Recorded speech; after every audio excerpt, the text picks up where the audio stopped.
Hello, everybody, and welcome to The Quiet Practice. This is episode 3, Control What You Can, but Finding Peace in What You Can't. There are 2 types of pain you're going to face in this life. One is going to be the pain of control, and then 2 is going to be the pain of chaos. One you can influence, and then the other you have no choice but to accept. And what I've seen throughout my years of coaching, my years of being around people, is most people will suffer because they don't know the difference. Welcome to The Quiet Practice. I'm James Levitt, your host, and today we're talking about one of the hardest but most freeing ideas I've ever learned. You can't control everything, but you can control yourself. And when you learn to master that, life will stop feeling like it's happening to you, and it'll start feeling like it's happening for you. The illusion of control is what I'm talking about. And what I mean by that is this: the world teaches us to grip tight, to fix, to force, to plan everything down to the minute. But tell me if this sounds like you. The tighter that you grip, the less peace you ultimately have. And the reason I know this sounds like you is because it sounded like me. I was the worst at it. I'll take you on a little journey starting 6, 7, 8 years ago. I used to believe that if I just worked harder, I can control all outcomes. Sales, relationships, people, everything. As a stoic at my center, that is exactly what I thought I needed to do, was work hard. And if I worked hard and I worked out hard at everything, that I could control all the outcomes. But what I realized within my grand delusion of control was you cannot outwork unpredictability. Sometimes people change. Markets, they'll shift. Or life will pick you up and throw you sideways through drywall. The more I tried to control it all, what I realized was I actually had less control. The more I tried to control it all, the less I actually had. And believe me, that is a frustrating feeling. But it is a feeling that once you dissect why you think you need that control, you start realizing it's not outside events that you want that ultimate control over. It's yourself, that you're begging yourself to have more control over you. I got a great example of this. About 10, maybe 13 months ago, right within that window, I had a gentleman come up to me. He goes, "Are you Boyd?" "Yes." "How can I help?" "Well, you don't know me." I'm like, "You're right. I don't. So how can I help? Because you're kind of freaking me out knowing my name, to be honest with you." He goes, "You helped my cousin with some sales coaching. And he took some of the principles that you taught him and he applied it to his own life and things started getting better. I'm hoping you can do the same for me." "Sure. Yeah, I'll be happy to help." And so we stopped, we went out, we grabbed a cup of coffee, and I just listened. And tell me if this sounds like any of you. This man was married, and he had spent years trying to change his partner, trying to make her see what she could become, because he was ultimately growing. He felt like she wasn't. And so he would do everything within his power to help. Self-guide books, self-help books, classes, everything for her to just reach her ultimate potential, at least in his head. And this is how he started the conversation, but the more and more it went on, the more I realized that this gentleman thought that control equals love. Now, most people they have this issue because control isn't connection, only acceptance is. I'll say that again. Control isn't connection, acceptance is. You see this a lot with individuals that have been together a long time, or they got together quick without knowing each other a long time. Now, I don't claim to be a licensed therapist. I'm not a counselor. I'm just a coach. But I understood where he was coming from in the sense of thinking that you can control people. You can't. The only thing you can do is accept people where they're at and then nurture the growth naturally over time. You can't lead a horse to water and make it drink. All you can do is lead it to water and hope that it drinks. And this is something that I realized this gentleman was having a huge issue with. I've been there. I've tried to control almost the whole narrative around everything all the time because I thought if I controlled as much as I couldn't, I thought if I can control everything, that would equal happiness. But you can't control everything. It's impossible. Sometimes you have to be willing to relinquish control for the ultimate goal that everyone should have, which is peace in your life. So as this gentleman's talking to me, I stopped him about half an hour in, said, listen, it sounds to me as if what you're looking for isn't your partner changing, but you're looking for yourself to change. You are doing everything that you can that you think is equating growth when really you're misinterpreting being busy with growing. What have you done to fix yourself? What have you done to step back and say, maybe it's me? Maybe that ambition that I'm looking from her is really just me trying to look for that ambition from myself. Because one thing about control is not power. What control should be is clarity. Epictetus said this: it's not what happens to you, but how you react to it that matters. And that's what this gentleman was not realizing.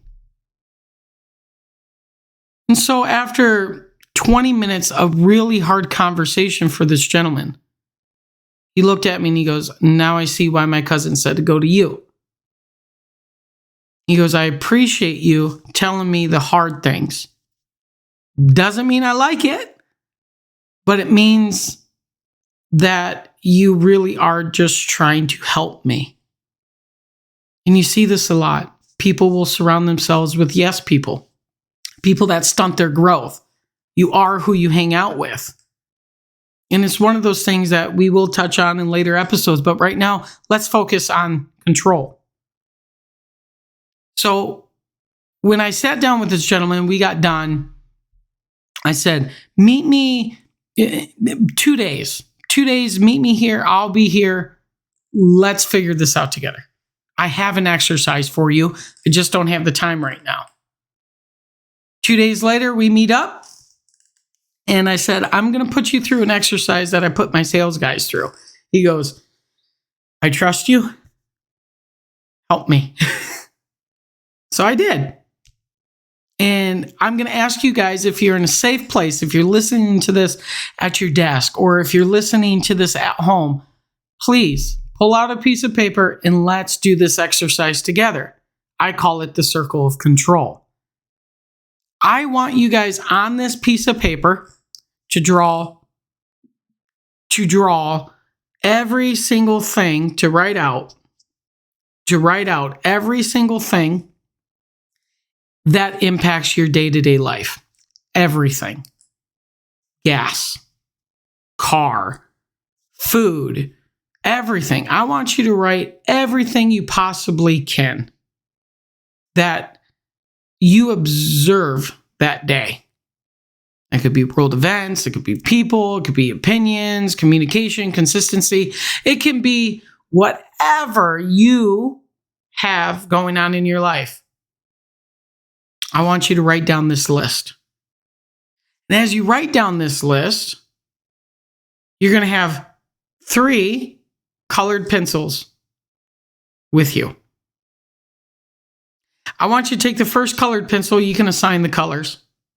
I want you to take the first colored pencil, and this is going to be your outer circle. I want you to draw a circle around the chaos. These are things you ultimately have zero control over. This would be your world events. This would be other people's opinions about you. This would be simply other people. Then I want you to take a second colored pencil, and I want you to circle what you have influence over. Communication, your personal relationships, consistency, setting an example. And then I want you to take that last colored pencil, and I want you to circle the things you actually have control over. Communication, your attitude, your discipline, and ultimately your purpose. This is a fantastic example, and it'll give you a visual representation of what is actually important. Because those first 2 colored pencils really don't matter. They don't matter in the sense of they shouldn't take up 90% of your energy. We can't control world events. We can't control people. We definitely cannot control people's opinions of ourselves. We can influence, though, our communication, our consistency, our example. But I want you to master is that inner circle, that third colored pencil. Your attitude, your discipline, your meaning. What is your purpose each and every day? What is your meaning behind what you do? A cool example about chaos is actually airline pilots in their trainings for emergencies. They are taught something very simple. They are taught not to panic over what's broken, but only to focus on what still works. That is control and chaos. And you can apply this to your life. When your day crashes, when you don't fix everything, you still have to fly that plane. Somebody cuts you off in the middle of the road. Someone gets your order wrong at Starbucks. Though you try to control that, you swear you said 2 pumps of vanilla. There's just some things that aren't worth losing your flight over. There's just some things that it's okay that it happened to you. Stop taking it so personally. It's okay that some things are unpredictable. But what I want you to do with this lesson of these airplane pilots is I want you to reflect. I want you to think right now, stop whatever you're doing. Drop the colored pencils.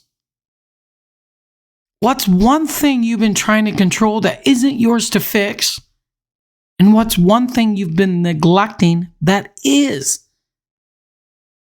If you can take these moments and you can pause and you can figure this out, and you keep stacking good days doing this, and you start building those habits of doing this, you're going to live a happier life, which as a coach is all I want. Because letting go isn't surrender, it's strategy. And this is something that I learned. When I finally learned to stop trying to control people, I learned how to influence them. I learned how to influence people's emotions by not reacting to them. Going back to episode 1, gratitude. When I stopped forcing outcomes, I started loving the process. Too many of us try to enjoy the end game when we're living in that yacht in the middle of the Atlantic, but we don't fall in love with what's going to get us there. That's what you have to fall in love with. As much as I love to keynote speak, as much as I love the black tie events, as much as I love the city, that's not just what I love. I love having to record these 4 or 5 times because of my natural stutter. I love the grind of meeting new people and seeing how I can help. Because when I stopped demanding peace, I found it. Another example of this is a mother who consistently worries about her adult son's choices. Now, tell me if this sounds like you. So many parents will do this. I know when my children are adults, I'm going to do it, and I'm going to have to stop myself and reflect on this. But what this parent was doing was she was trying to control his path. Who he dated, what he did, his college degree. And what ended up happening was the relationship burnt out. We all know examples of this. We might be guilty of it ourselves. We might have pushed people away because we were trying to control them too much. People that we actually, in that moment, during that time, we loved with all of our hearts. We just want the best for them. Sometimes what's best for them is letting them live their lessons, because we can't live their lessons for them. We have to learn to accept and set boundaries. We still can show love. We just have to take a step back. And when she learned to do this, something unexpected happened.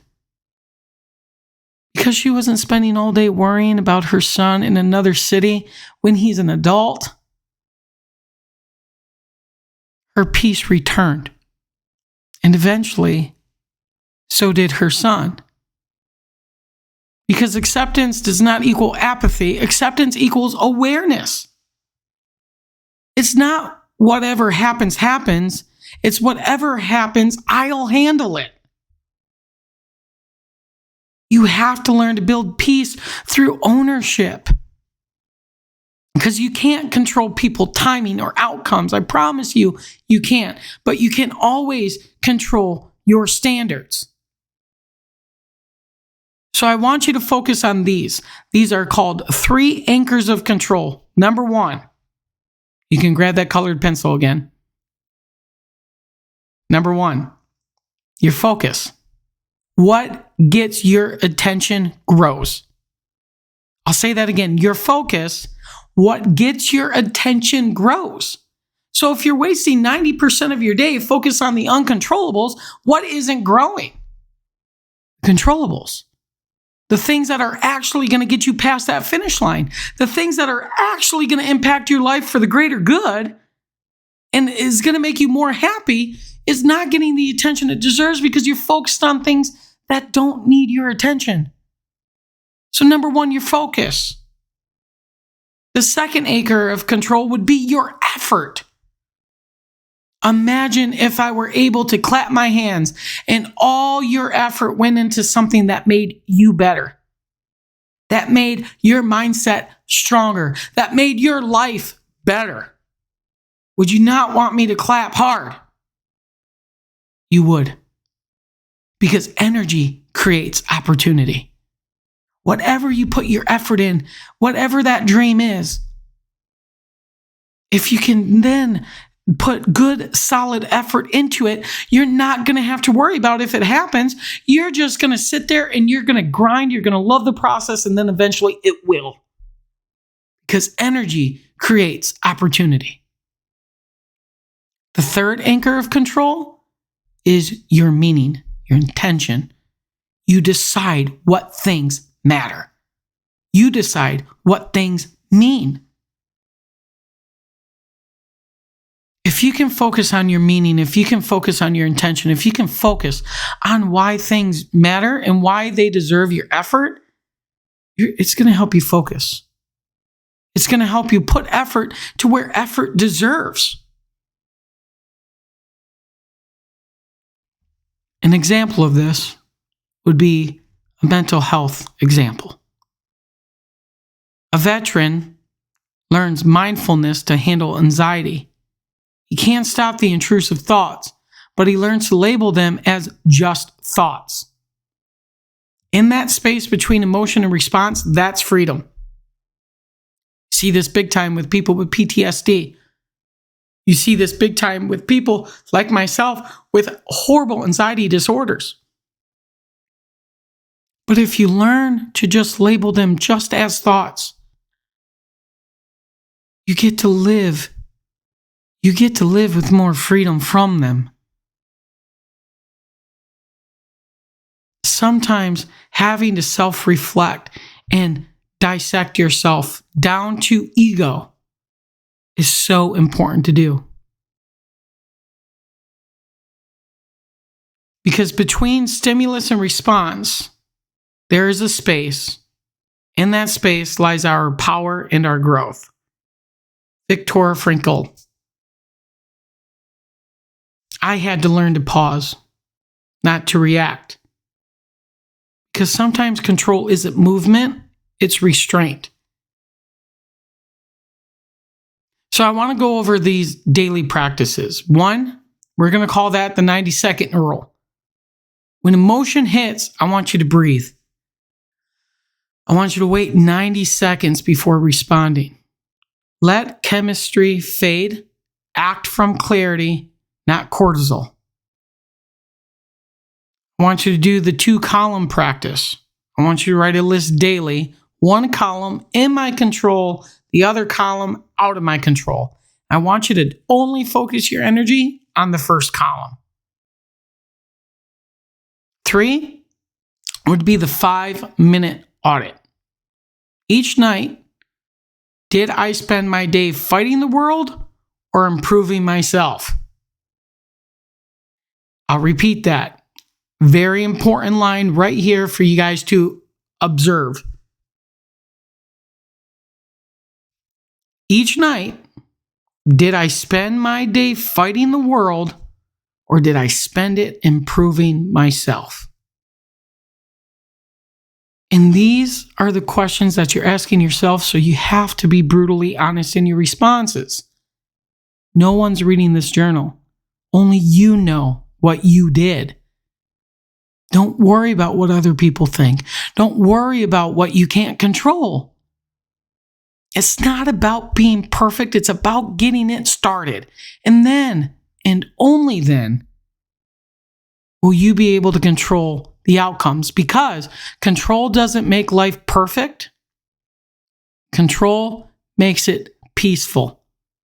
When you control yourself, then that's when you realize only you can make that peace. Because the world isn't ours to control, but it is ours to experience. You can't steer the storm, but you can steer the ship. So this coming up week, I want you to focus on what you can touch, your effort, your kindness, your choices. The rest, just let it be what it is. I'm Boyd Levitt, and this was The Quiet Practice. Next week, we talk about the art of slowing down, why rest isn't laziness, and why stillness might be the strongest thing you ever practice. Until next week.